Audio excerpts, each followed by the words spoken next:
বাংলা মিডিয়ামের ছেলেমেয়েদের ইংলিশ নিয়ে অনেক অসুবিধে হয় বলে আমি ভাবলাম যে কয়েকটা গল্প আর কবিতা যদি ভালো করে রিডিং পড়ে দিই তাহলে হয়তো ওদের জন্য একটু সুবিধা হবে।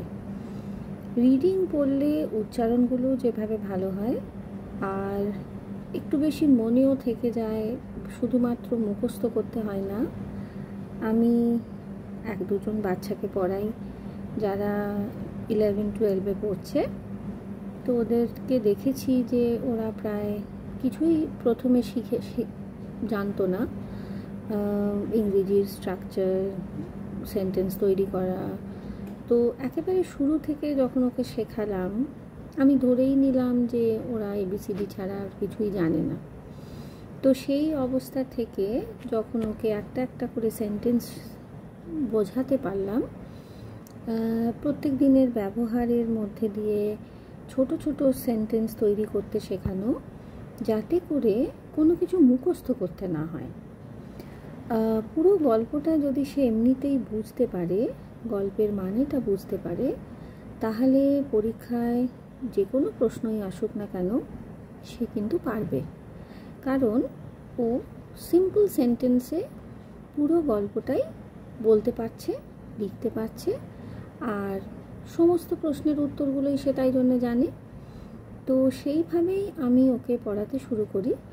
আর মনে হলো যেন যে সত্যি একটা কিছু অ্যাচিভ করলাম যখন দেখলাম সেই ছেলেটি 3 মাসের মধ্যে খুব সুন্দর করে সকাল থেকে রাত অবধি ও কী করছে ও বলতে পারছে।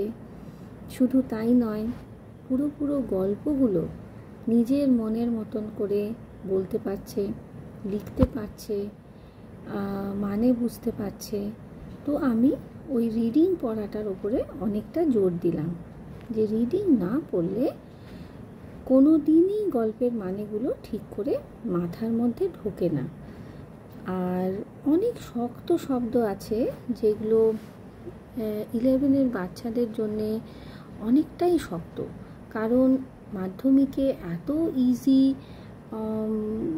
সিলেবাস থাকে ইংলিশের। আমিও বাংলা মিডিয়ামেরই মেয়ে ছিলাম, অনেক অসুবিধের মধ্যে দিয়ে আমাকে বেরোতে হয়েছে ইংলিশ নিয়ে, ইংলিশ বলা নিয়ে। আর অদ্ভুতভাবে ব্যাপার হলো যে আমার শ্বশুরবাড়ির প্রায় সবাই শুধু ইংরেজিই বলে, তারা প্রায় বাংলা বলে না। তো আমার অনেক অসুবিধা হয়েছে। আমার হাজব্যান্ড আমাকে সেই বিষয়ে অনেক সাহায্য করেছে। তারপরে যখন আমি মিতালি হোমস্টে চালাতে শুরু করলাম, লোকেরা আসতে শুরু করলো, বিভিন্ন দেশের লোক আসতে শুরু করলো। বিশেষ করে যখন ইংরেজি বলতেই হবে সেটা আমি বুঝতে পারলাম, তো তখনই আস্তে আস্তে ইংরেজিটার ওপরে ভালো লাগাও তৈরি হয়ে গেল, আর বলাটাও আস্তে আস্তে শিখে গেলাম। তো যেহেতু আমি নিজে ওই কষ্টগুলোর মধ্যে দিয়ে পেরিয়েছি, তাই আমি যতটা ভালো জানি যে কোথায় সমস্যাগুলো হয়, কোথায় জড়তা থাকে, কোথায় ভুলগুলো হয়। তো সেই জন্যে আমার মনে হলো যে একটু শেয়ার করি যে আমি কি ভাবলাম, আর সেই ভাবনাটাই আমি আমার স্টুডেন্টদের মধ্যে, স্টুডেন্ট বলবো না কারণ আমি তো সেভাবে টিচার নই, আমার পড়াতে ভালো লাগে। কেউ যদি একটু শিখছে, নতুন কিছু জানছে, সেটাই আমার জন্য একটা অ্যাচিভমেন্ট। তো আমি প্রফেশনালি কোনো দিনই টিচার হইনি, সেভাবে পড়াইও না। আমার একটা প্যাশন বলতে পারেন, যে আমার পড়িয়ে খুব আনন্দ হয়, আর যখন দেখি যে ওদের সত্যি ভালো হচ্ছে সেই আনন্দটাই আমার কাছে ভীষণ বড়। তো প্রথম যে জড়তাটা থাকে সেটা হচ্ছে ইংরেজি ভুল বলার ভয়ের জড়তা। তো আমি বাচ্চাদের বললাম যে দেখো, তোমরা বাঙালি, তোমাদের জন্যে ইংরেজি একটা বিদেশি ভাষা। বিদেশি ভাষাকে তখনই আমরা কেন ভাববো যে তুমি সব কিছু ঠিক বলবে? এই ভাবনাটাই তো ভুল। আজকে আমি যদি জার্মানিতে যাই আর জার্মানদের সঙ্গে আমাকে কথা বলতে হয়, অনেক জার্মান তো আমার জন্য ইংরেজি বলবে না, আমিও জার্মান বলবো না। আর যখন আমাদের দেশে বিদেশিরা আসছে, আমাদের সঙ্গে কথা বলছে, তারা কি বাংলা শিখছে? তাদের জন্যে আমরা ইংরেজি বলছি, তাদের যাতে সুবিধে হয় তাই জন্য আমি ইংরেজি বলছি। আমার মাতৃভাষা বাঙালি, আমি বাংলাই বলবো, বাংলাতেই আমি কমফোর্টেবল, বাংলাটাই আমার ভালো লাগে, বাংলাতেই আমি কবিতা পড়ি। কিন্তু আমার নিজের কিছুটা সুবিধের জন্যে দেশে বিদেশে বেড়াতে গেলে আমার ইংরেজি দরকার, দেশি বিদেশি লোকেদের সঙ্গে কথা বলতে গেলে আমার ইংরেজি দরকার। কিন্তু ভয় পাওয়ার কোনো জায়গা নেই। ভয় কিসের? আমি তো কোনো দোষ করছি না। আর কারোর জন্যে সেটা ভাবাই উচিত না যে আমি একটা বাঙালি হয়ে প্রথম থেকেই একেবারে সঠিক ইংরেজি বলতে শুরু করব। কেন? একজন ইটালিয়ান লোক যখন আমাদের গেস্ট হয়ে আসে অজস্র ভুল বলে, ইংলিশই ভুল বলে, বাংলা তো দূরের কথা। তাহলে আমাদের এত লজ্জা পাওয়ার কি আছে? ভুল বলো, যত খুশি ভুল বলো, ভুল বলতে বলতে একটা সময় ঠিক হয়ে যাবে। কিন্তু লজ্জাটা থাকা একেবারেই উচিত না, লজ্জা রাখা চলবে না। এই ব্যাপারটা যখন আমি ভেতর থেকে বুঝতে পারলাম, তখনই ইংরেজি বলতে পারলাম। তার আগে অবধি সবসময় ভয়, কেন ভুলে যাবে, তার থেকে বাবা চুপ করে থাকি। যখন দেখলাম আর চুপ করে থাকা যাচ্ছে না, কারণ আমাকেই সব ব্যাপারটা ম্যানেজ করতে হচ্ছে, আমাকেই সব কিছু দেখাশোনা করতে হচ্ছে, গেস্টদেরকে সমস্তভাবে যেভাবে হোক বুঝিয়ে উঠতে হচ্ছে, তো ভুল বলা ছাড়া উপায় নেই, ভুল বলতে হবে। তারা বুঝতে পারলেই আমার জন্য তখন ভালো, যেটুকু বুঝতে পারছে তাতেই আমার চলছে। সোজা কি ব্যাঁকা, ভুল না ঠিক, সেটা নিয়ে তখন আর ভাববার সময় নেই। তো একবার একটা খুব মজার ঘটনা হলো। একজন বিদেশি মহিলা আমাদের কাছে ঘন ঘন আসতেন, মানে আসেনও।